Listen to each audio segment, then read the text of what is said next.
మొట్టమొదటిగా మీ అందరూ ఒక ప్రశ్న అడుగుతా. ఈరోజు నేను అప్పులుండి లాస్ట్లో నా ఇంట్లో పనిచేసేటోళ్ళ పనోళ్ళకు కూడా జీతం ఇవ్వకుండా, నేను ఎవరి దగ్గరైనా రుణాలు తెచ్చుకున్న వాళ్ళ రుణాలు ఇవ్వకుండా, మా వాచ్మ్యాన్కు జీతం ఇవ్వకుండా, నా ఇంట్లో పాలేసేటోనికి పాల పైసలు ఇవ్వకుండా, నా ఇంట్లో ఊడ్చేటోళ్ళ పైసలు ఇవ్వకుండా, మా పిల్లలను స్కూల్కి తీసుకుపోయేటోళ్ళ ఆటో వాళ్ళ పైసలు ఇవ్వకుండా, వాళ్ళందరినీ ఇవ్వకుండా నా ఇంట్లో నేను ఒక ఫుల్ బాటిల్ చేసుకొని తెలంగాణ యాస ప్రకారం ఫుల్ బాటిల్ తెచ్చుకొని వాళ్ళ ముందు కూర్చొని తాగుతూ ఉంటే వీళ్ళందరూ పైసలు ఇష్టం నన్ను ఏం చేస్తారబ్బా? చెప్పు తీసుకొని కొడతారు. నువ్వు నాకు జీతం ఇయ్యే చేత కాదు, నా కూలి ఇయ్యనికి చేత కాదు, నేను నీ పిల్లలను ఆటో తీసుకుపోతున్నా ఆటో పైసలు ఇయ్యనికి చేత కాదు, కానీ నువ్వు ఇక్కడ 20,000 ఫుల్ బాటిల్ తెచ్చుకొని మందు కొడతావురా అవులే అని నా చెప్పు తీసుకొని కొడతారు. ఇది నా మీద నేను అనుకుంటున్నా, మర్చిపోయిన ముఖ్యమంత్రిగా అని అనుకున్నా. ఆయన అంతలేను సార్, ఎందుకంటే రీసెంట్గా ఒక బిల్లు కూడా పాస్ చేస్తుండు. ఈరోజు నేను దేని గురించి చెప్తున్నా అంటే, ఈరోజు తెలంగాణలో ఆశా వర్కర్లు తెల్లారు లేస్తే ఆశా వర్కర్లు ఏం చేస్తారు? క్యాన్సర్ వచ్చిన వాళ్ళకు వైద్య సహాయం చేస్తారు, గర్భిణీ స్త్రీలకు సహాయం చేస్తారు. ఈరోజు ఏ బీపీ షుగర్ వచ్చిన వాళ్ళకు కూడా వాళ్ళే సేవ చేస్తారు. కానీ ఈరోజు వాళ్ళ జీతం ఎంత? 9,900 రూపాయలు. గత ప్రభుత్వం 100 రోజుల దీక్ష చేస్తున్నారు. సీతక్కపోయింది. నేను మాజీ నక్సలైట్ అమ్మ, మీ కష్టాలని నాకు తెలుసు అమ్మ, మీ కష్టం నా కష్టం అమ్మ, మా రేవంత్ రెడ్డి సార్ దగ్గర రాండమ్మ, పాదయాత్ర చేస్తుండు, మీ జీతం 18,000 చేస్తామన్నా అన్నారు.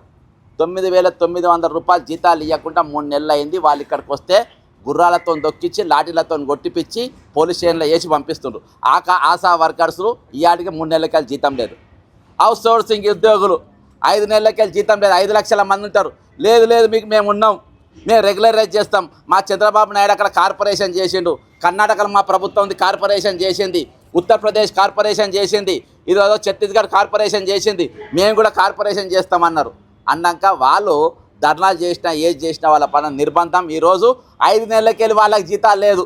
ఇక రిటైర్డ్ ఎంప్లాయీస్ 40 సంవత్సరాలు ప్రభుత్వానికి సేవ చేసిండ్రు. 40 సంవత్సరాలు నా సొంటోళ్ళు ఉద్యమాలు చేస్తే నన్ను కొట్టిపించిండ్రు, నా సొంటోళ్ళు ఉద్యమాలు చేస్తే కేసులు పెట్టించిండ్రు. ఈరోజు వాళ్ళు రిటైర్డ్ అయినరు. రిటైర్డ్ అయినాక దాదాపు 86 మంది ఈరోజు చచ్చిపోయినారు. 86 మంది రిటైర్డ్ ఉద్యోగులు ఇవాటికి చచ్చిపోయినారు. ఇవాటికి వాళ్ళకి పైసలు రాలేదు. వాళ్ళకి వేస్తుండ్రు. ఎట్లా వేస్తుండ్రు? అప్పుడు 500, అప్పుడు 200, అప్పుడు 1000 కోట్లు, అప్పుడు 7,000 కోట్లు. నువ్వు అడుగుతున్నావు. రైట్, ఇది కమిటెడ్ బడ్జెట్ యార్. అది కమిటెడ్ ఎక్స్పెండిచర్. మీకు ఆర్థిక మంత్రికి తెలియదు. ఈరోజు కమిటెడ్ ఎక్స్పెండిచర్ అంటే ఈరోజు నేను ముందు చెప్పిన కదా, దావత్ చేసుకునేది ముందు నేను నా ఆటోనికి పైసలు ఇవ్వాలి, తర్వాత నా ఇంట్లో ఊడ్చేటోళ్ళ పైసలు ఇవ్వాలి, తర్వాత నా బట్టలు ఉతికేటోళ్ళ పైసలు ఇవ్వాలి, తర్వాత నాకున్న అప్పులన్నీ తెరిపి తర్వాత ఏమన్నా మిగిలితే అప్పుడు నేను పండుగ చేసుకోవాలి. కానీ ఇక్కడ ఏంది ఉల్టా నడుస్తుంది. ఫస్ట్నే పండుగ చేసుకుంటా. ఏమేమి పండుగ చేసుకుంటా? రేడియల్ రోడ్డు వేస్తా, నేను పెద్ద రోడ్డు వేస్తా. ఎంత వేస్తా? రోడ్డు 8 లైటర్లతో వేస్తా.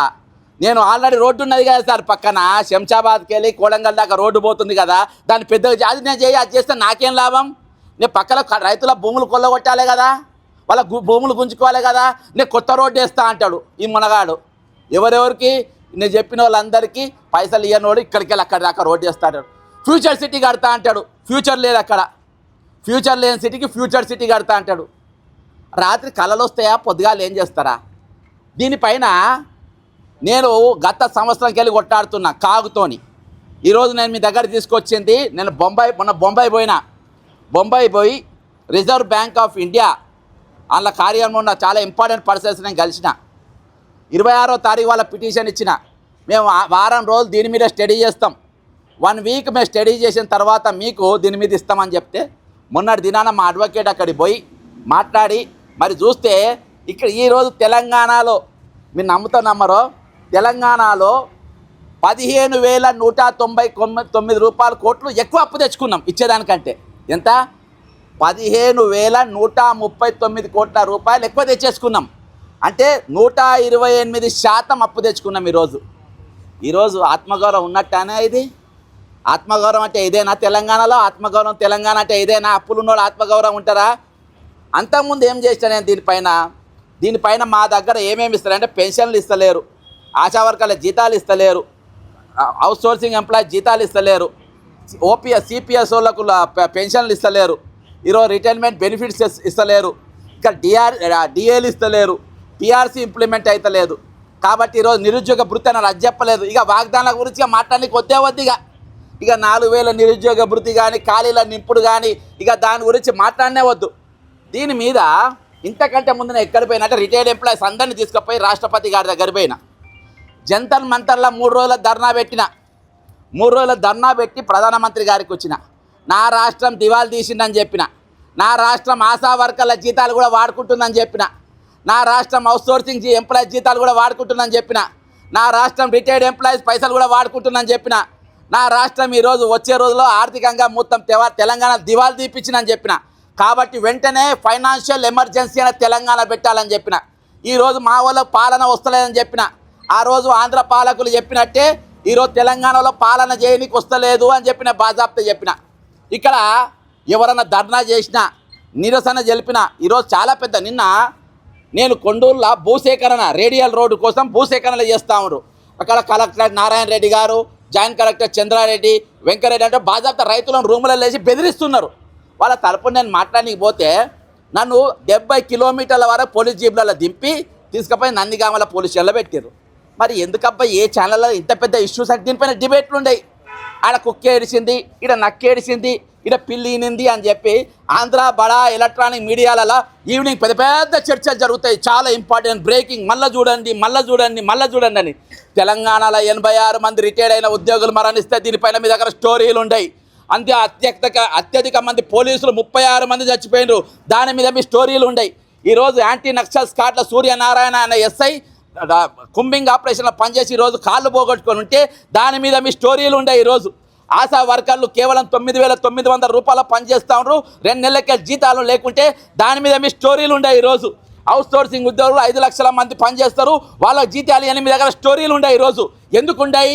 ఈ సెక్రటరీలో తెలంగాణలో ఎంతమంది మీడియా ప్రతినిధులు ఉంటారు, అనుభవజ్ఞులైన మీడియా వాళ్ళు ఉంటారు. ఈరోజు శ్రీరామ్ కర్రీ అనే ఆంధ్రావాణి తీసుకొచ్చాన పెట్టిందంట.